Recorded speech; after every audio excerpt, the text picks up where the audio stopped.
पर भारतीय जनता पार्टी के एक एक कार्यकर्ता को और देश के एक एक व्यक्ति को वो याद है और कि भारत की सबसे बड़ी प्राथमिकता सदन ने तय की हुई है और निश्चित ही वो संकल्प सिद्धि तक पहुंचेगा और कोई भारत को रोक नहीं सकता। जी सर, फारूक आपको ये पता होना चाहिए, आपको ये चीज़ का ज्ञात होना चाहिए कि जिस टाइम पर पीएके को अलग किया जा रहा था उस टाइम पर नेहरू जो थे वो अमेरिका में थे और सरदार पटेल यहाँ पर थे। फारूक अब्दुल्ला शुरू से ही भ्रम पैदा करने का षड्यंत्र रचते आए हैं। कभी ये लोगों को कहते थे कि 370 का टूटी ही नहीं है, तोड़ ही नहीं सकता, फिर कहते थे कि न्यायालय जो करेगा हम उसे मानेंगे। अब फिर भ्रम पैदा कर रहे हैं। लेकिन देश जानता है फारूक अब्दुल्ला साहब कि नेहरू जी के इशारों पर ही जम्मू कश्मीर की संविधान सभा के चुनाव में प्रेमनाथ डोगरा जी की प्रजा परिषद को के सभी कागज रद्द कर दिए गए थे और शेख अब्दुल्ला जी की मुस्लिम कॉन्फ्रेंस को रेड कारपेट देकर बहुमत दिया गया था और उसके बाद ही देश के खिलाफ षड्यंत्र रचे गए। और उन्हीं नेहरू जी के समय में फारूक अब्दुल्ला जी के पिताजी आदरणीय शेख अब्दुल्ला जी को जेल में रखा था।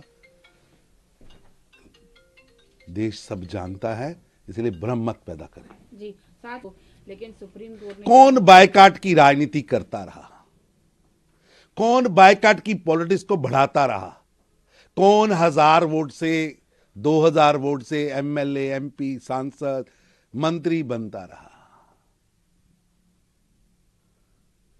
और किसने अभी जम्मू कश्मीर में पंचायत चुनाव का विरोध किया, बीडीसी चुनाव का विरोध किया। ये छल की राजनीति, ये भ्रम की राजनीति अब नहीं चलेगी। अब प्रधानमंत्री नरेंद्र मोदी जी ने जम्मू कश्मीर को विकास की राह पर ला दिया है, जम्मू कश्मीर को आगे बढ़ा दिया है। अब जम्मू कश्मीर जो मुफ्तीज अब्दुल्ला और गांधी नेहरू परिवार की गलत नीतियों के कारण टेररिस्ट कैपिटल के नाम पर बदनाम कर दिया गया था, अब वो जम्मू कश्मीर आज टूरिज्म कैपिटल बन गया है। एक भारत श्रेष्ठ भारत की सोच आगे बढ़ी है। महिलाओं को, एससी को, एसटी को, अल्पसंख्यकों को, गुज्जर, बकरवाल, पहाड़ी, वाल्मीकि, इन सबको अधिकार मिले हैं। विकास और विश्वास का वातावरण है, अब ये रुकने वाला नहीं। जी सर, कप कोर्ट की तरफ से वो किसी के लिए पाथ ब्रेकिंग था, किसी के लिए हार्ट ब्रेकिंग था। हालांकि एपेक्स कोर्ट का इससे कुछ लेना देना नहीं, लेकिन जो डिसीजन आया वो हार्ट ब्रेकिंग भी रहा किसी सबके कुछ के लिए। देश के सर्वोच्चतम न्यायालय के आदेशों को, फैसलों को सर माथे करना चाहिए।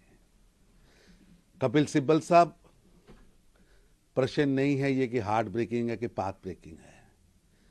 फैसला देश की एकता, अखंडता को मजबूत करने वाला है। एक विधान, एक प्रधान, एक सोच, एक राष्ट्र। कण कण भूमि हमारी है, ये हमारी मातृभूमि है। इसका कण कण हमारे लिए भगवान है। ये सोच जीती है और तोड़ने वाली सोचें हारी हैं, और एक भारत श्रेष्ठ भारत की नींव और मजबूत होकर उभरी है। इसलिए व्यंग नहीं, सर्वोच्चतम न्यायालय के फैसले को दूरगामी देश की तरक्की के साथ जोड़कर देखें।